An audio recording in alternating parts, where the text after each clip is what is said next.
On a eu le droit à beaucoup de choses dans ce chapitre, donc on va pas perdre de temps. Salut tout le monde, c'est Kyutaro. Aujourd'hui on se retrouve pour l'analyse du chapitre 1081 de One Piece. Mais avant ça, s'il vous plaît, n'oubliez pas de vous abonner, de mettre un like et la cloche, tout ce bazar. Pour soutenir la chaîne, vous êtes plus de 90%, 90% c'est trop, à regarder les vidéos et à ne pas être abonné. Donc un petit clic, ça ne coûte rien. Alors ce chapitre continue directement le sauvetage de Kobe, hein, ce qu'on avait dans le chapitre précédent avec Garp le Tchad, hein, finalement, hein, qui d'ailleurs en arrivant dit une petite phrase de Flex, il dit qu'il a perdu la main, ce qui choque tout le monde alors qu'il a littéralement anéanti toute la ville. Mais c'est alors que l'escapade se passe bien et l'échappe de Kobe se déroule sans accroc que un personnage vient faire son entrée. Et oui, Aokiji se dresse face à Garp, donc ça c'est un combat très attendu d'un côté, et d'un autre côté, bon, on verra qui des amiraux et de Garp est le plus fort, quoi, même si le chapitre semble y répondre. Bref, Aokiji se dresse face à Garp, et ça nous fait une transition flashback qui était intéressant, où on voit Teach rencontrer Aokiji et lui demander enfin comment ils se sont rencontrés, quoi, et comment de fil en aiguille il a rejoint l'équipage. Bon, au début, ils ont juste bu un verre, ils ont parlé du fait que Aokiji s'est battu contre Akainu, qui se sont blessés, qui s'étaient amis d'enfance, et que là, ils se sont battus à mort, ça faisait bizarre. Ensuite, ils se retrouvent à parler des poneglyphes, des road poneglyphes, et on nous dit qu'il y en a deux qui sont introuvables, parce que nous, spectateurs, on sait qu'il y en a un à Whole Cake Island, chez Big Mom, un à Wano, chez Kaido, et Barbe Noire ne le sait pas apparemment. Mais nous, en tant que spectateurs, on sait, si je ne me trompe pas, le troisième, il est à Zou. Il y avait un road poneglyph à Zou, et c'est là qu'on nous apprenait qu'est-ce qu'était un road poneglyph. Mais apparemment, Barbe Noire connaît l'emplacement d'un autre road poneglyph.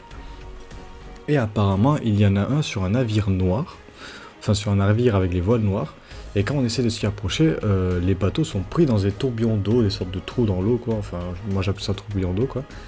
Et donc on sait pas qui c'est ce bateau. Je trouverais ça bizarre que ce soit Shanks. Sinon ils auraient dit que c'était Shanks.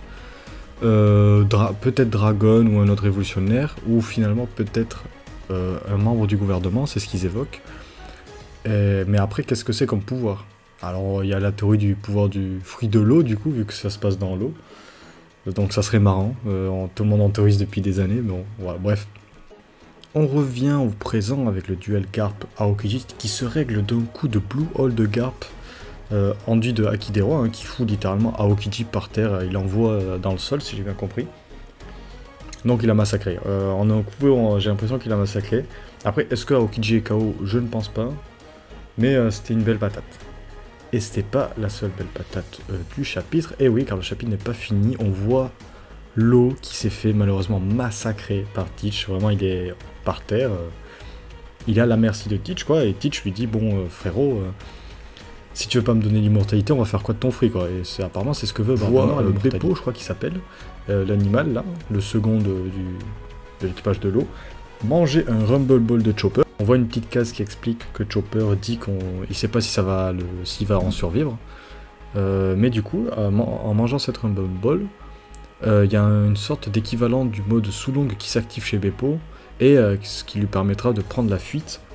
Et donc voilà, si on fait un résumé des trois combattants, Luffy, Law et Kid, on a Kid qui s'est fait massacrer, qui est on ne sait où maintenant, du coup dans l'eau pour l'instant, Law qui s'est fait massacrer et qui a réussi à s'échapper, et Luffy qui est toujours en train de combattre, donc c'est le dernier qui nous manque dans le trio pour voir ce que ça va devenir.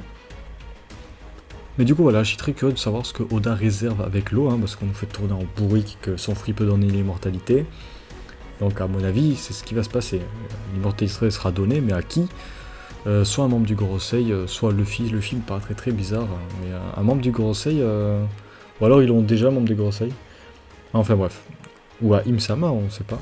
Bref, on verra. Mais oui, et puis ce navire noir, pardon, on sait toujours pas ce que c'est. Est-ce que c'est le Dragon le révolutionnaire ou un survivant des Rocks qu'on nous aurait caché? Ça, malheureusement, beaucoup de mystères, et nous l'espérons beaucoup de résolutions. Si cette vidéo vous a plu, n'hésitez pas à vous abonner, lâcher un follow. On est en route vers les 300 abonnés, on n'en est pas loin. Et merci de votre attention, à la prochaine.